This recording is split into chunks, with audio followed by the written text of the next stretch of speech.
What happens when a man of God is dropped into the mouth of hell? When his weapon is not a rifle but a Bible?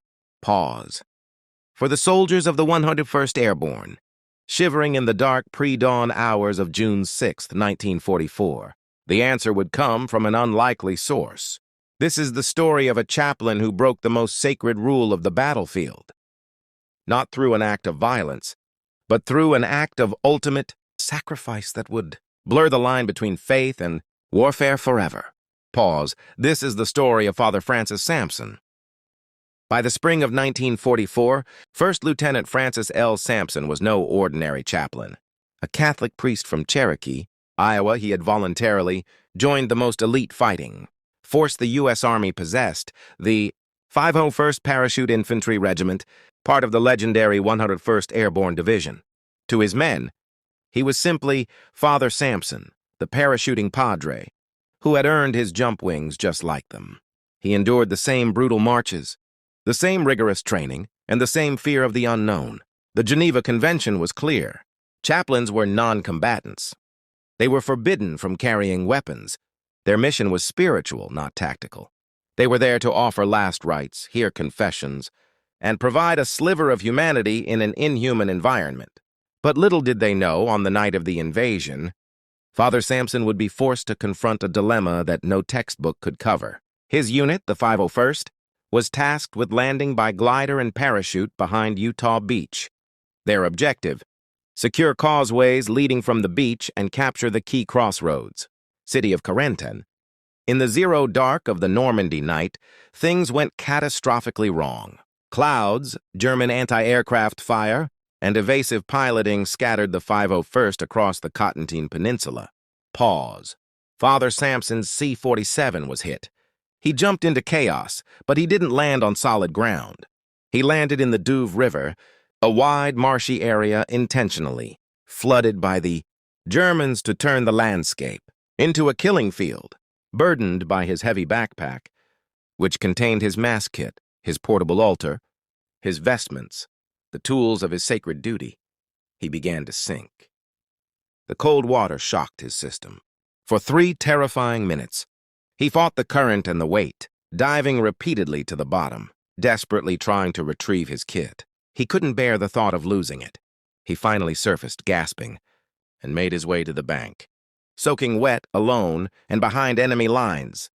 Making his way through the treacherous hedgerows, he eventually stumbled upon a large, fortified farmhouse at Bass Adaville. It was here he found the remnants of his regiment, the 1st Battalion's command post. But they were in trouble. Cut off from the rest of the division, they were surrounded. By the afternoon of June 7th, the situation was dire. The farmhouse was an aid station overflowing with wounded, and by 1400 hours, the enemy had them zeroed in. Elements of the elite German 6th Fallschirmjäger Regiment, German paratroopers, some of the best soldiers in the Wehrmacht, were tightening the noose. As the Americans prepared to pull back to a more defensible position, the order came: the wounded couldn't be moved. They would be left behind, hopefully to be captured and treated by the Germans. But Father Sampson refused to leave them. He made a choice. He took off his helmet and his equipment and sat down among the wounded. Pause. He would stay. He would face captivity. Within the hour, the farmhouse was overrun. German soldiers, their machine guns raised, burst through the doors. They found the American chaplain kneeling in the bloodied straw, praying with a dying private. The Germans were confused. They had never seen a paratrooper chaplain before. Believing him to be a spy dressed up as a priest, they dragged him outside. They shoved him against a stone hedgerow. A firing squad was formed. Rifles were raised. That moment, with the muzzles just yards from his chest, Father Sampson was terrified. He later wrote that he was so frightened, he forgot the words to the act of contrition, the prayer for the dying.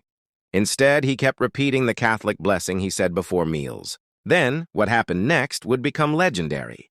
Just as the order to fire was about to be given, a German non-commissioned officer ran forward, shouting. He pushed the rifles down. He looked at the crucifix hanging from his own neck, then at the terrified American priest. He was a Catholic, too. Pause. He had just saved Father Sampson's life. Pulled from the brink of execution, Sampson was escorted to a German intelligence post. After interrogation, he was deemed harmless, just a priest, and was released back to the farmhouse. But in a stunning display of the very faith that had just saved him, Father Sampson immediately set to work. For 3 brutal hours, he did not distinguish between friend or foe. He gave last rites to dying Americans. He held the hand of a young German soldier.